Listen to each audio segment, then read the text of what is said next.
There's a lot that happens in this chapter, but really the focal point of the second half of it, and my favorite part, is certainly the beginning of the fight between Zoro and Kaku. Yep, this here is One Piece chapter 416. This is Zoro versus Kaku. Well, hello, my brothers and sisters of the Nerd Nation.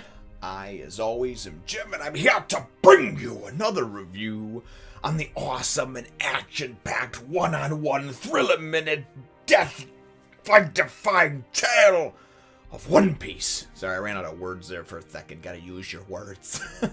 Our last chapter, of course, saw us with Sanji just going next level, man, and just hitting him with the Diable!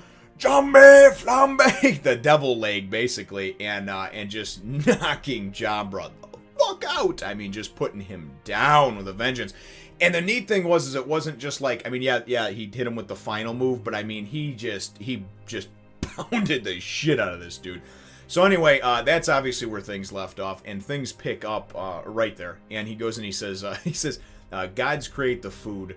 God creates the food. The devil creates the spices. Apparently, this dish was a little too spicy for it, you know. So he goes and grabs the key, and then he goes and he looks up into the tower there, and he sees all this, you know, crumbling down and all this crazy fighting going on. And he's like, "Oh yeah, it's Mosshead and the giraffe fighting." And he's like, "Yeah, I better catch up to everybody and get this key to Robin, you know." So he goes and he goes on his way to follow the underground passage, right? So then we go and we're taken to, and we actually see Spandam and Nico Robin, and they've approached the Bridge of Hesitation and all this other stuff, and the Gates of Justice, of course, are opening, and he's just like, "Oh, and I'm going to be," you know, and you just picture like this just doofy type of, you know, like evil wannabe type of guy going, you know, "I'm going to be the hero of, you know, no, the hero of the world," you know, and it's like, yeah, whatever, pal. So you're not going to make it out of this one. But anyway, at least I don't feel like it. So then we go and we wind up seeing Frankie, and Frankie, of course, is hustling, trying to get, with the keys that he has, trying to get down that passage and, of course, catch up to Nico Robin. He winds up coming out into the kind of like rotunda, I guess you would call it, that Lucci and Luffy are fighting in.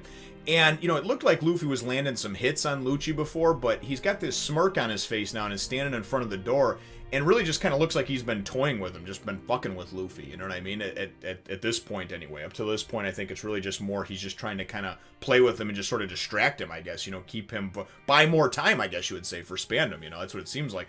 So anyway, Frankie appears, and Luffy's immediately like, "Frankie, what are you doing here, you jerk?" And he's like, "Oh, man," he's like, just let it go, I'm on your side now, you know?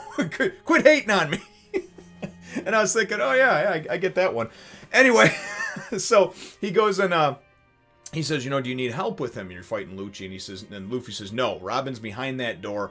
I'll take care of him. You go ahead and get to Robin," you know. So that's kind of how we leave that whole situation with Frankie and them.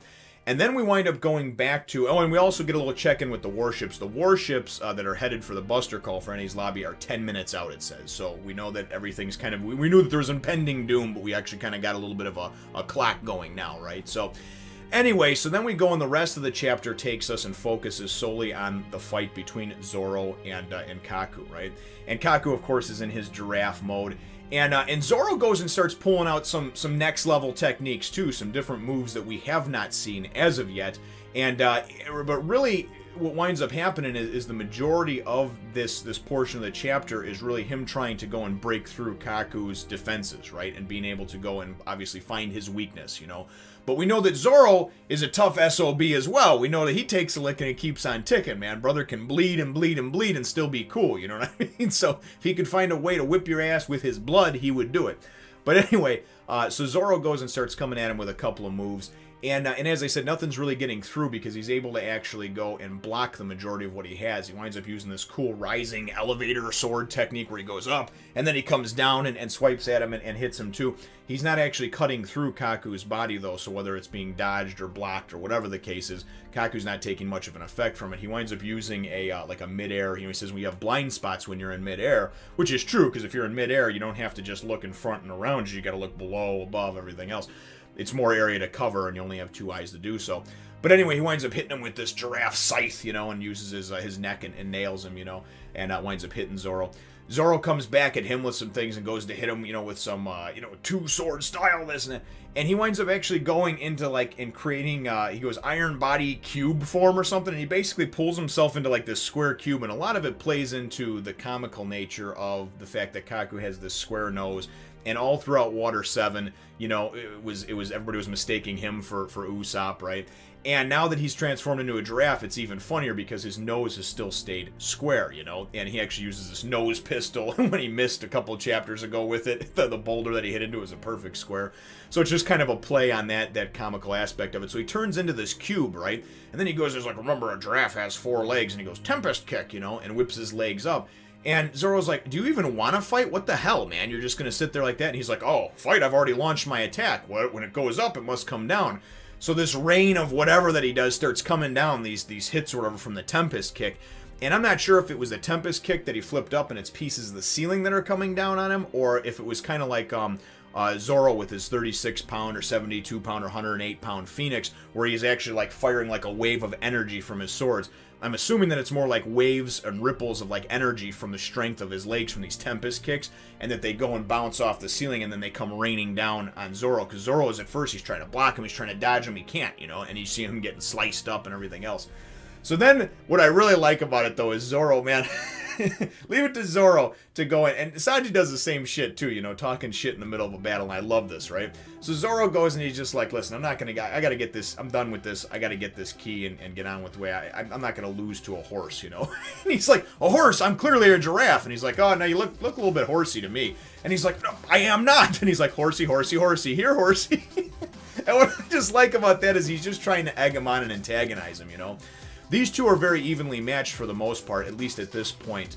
You know, it seems like Kaku at some points in the fight was getting a bit of the upper hand, but you certainly know that Zoro is going to go to the next level, because then he actually does this thing where he goes, Gorilla 1, Gorilla 2, right? And you see his arms, and they go and they start, like, veining up, man, like he just went and injected himself with some steroids, or like he just went and, you know, like anybody who, and again, I'm in my 30s now, so anybody who ever saw the cartoon, though, Popeye the Sailor Man, you know, and if you haven't, just, you know, obviously Google, you know, a video or a picture, whatever, and you'll see. But whenever he would go and drink, or he would drink this can of spinach, eat it, I guess, but it looked like he was drinking it. He would go and he'd be able, his like forearms are already big, but then he'd go and he'd be like, you know, and he'd just like mutate and get huge. That's what it totally reminded me of, you know, because he goes and he does this Gorilla 1, Gorilla 2. Here we go. 1 Gorilla, 2 Gorilla. And I'm just like, oh, wow, you know. Then he goes and he comes at him with this 2 Gorilla cut, and I'm like, oh, shit, it's going down now. And I was getting excited because I wanted to see my boy Zoro fight to begin with, you know. But it's really cool fighting against someone like Kaku, because he had all these skills and was this formidable opponent before he ate the devil fruit, but then he eats this devil fruit that changes him into this giraffe. And it's funny because he's like, at the beginning of their fight, he's like, I'll eat you alive. And Zoro's like, yeah, funny, you're a herbivore. You know, giraffes eat like grass and plants and shit. He doesn't eat meat. But it's just funny, some of the things that are said, and how creative Oda was with utilizing this giraffe and some of the different moves that he could do. Because, for instance, the Tempest Kick and some of those different things obviously are going to be much more powerful because a giraffe is longer, lankier, you know, the neck, the legs, everything like that, you know. But to make this giraffe form, you know what I mean, actually be this formidable opponent, I thought was kind of cool, because it's like, on one hand, it's funny and silly, but on the other hand, it's really neat, you know, to go in to see. So anyway, the chapter winds up ending up with them going, and like I said, so it's one of those, you know, 2 or 3 chapter battles. You know, things are probably going to get wrapped up with it in the next chapter or 2, you know, might go back and forth a little bit more. But we get, Zoro goes and he's just like, it's time to get your head out of the clouds. And then Kaku says, I'd say the same to you, or I'd say the same of you, you know. And you get this nice picture of both of them just looking like just evil and like they're going to come at each other, you know. And it was funny because at one point Zoro goes and puts on, in the fight, he puts on his bandana, you know, and everything. You know that means business. And Kaku's like, does the bandana make you stronger? And Zoro's like, yeah, I don't know, let's find out. And I just love it because it's constantly like, it's not only a physical battle, but it's also a verbal assault, you know. It's very much a like, whose dick is bigger type of thing.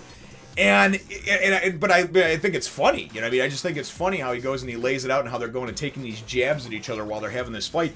And they're in this tower that they're pretty much destroying, and it's like the top part of it's like sliding off of the bottom part.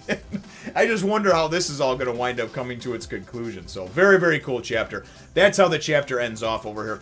And really, my chapter question for you, brothers and sisters, is what are your thoughts on some of the new moves that we've seen Zoro use just in this chapter? I mean, when he goes and obviously does the 1 gorilla, 2 gorilla, and then does the 2 gorilla slice, that was really cool. I like when he used the elevator sword technique move, you know. He's always coming up with new things and really rising to the occasion, literally and figuratively, I guess you'd say, in these battles, and I think it's very, very cool. But I want to hear what your thoughts are in the comments down below. Feel free to hit the thumbs up, the like button if you should think that I deserve it, and subscribe if you haven't done so already. We will look forward to catching all of you in the next one, Nation.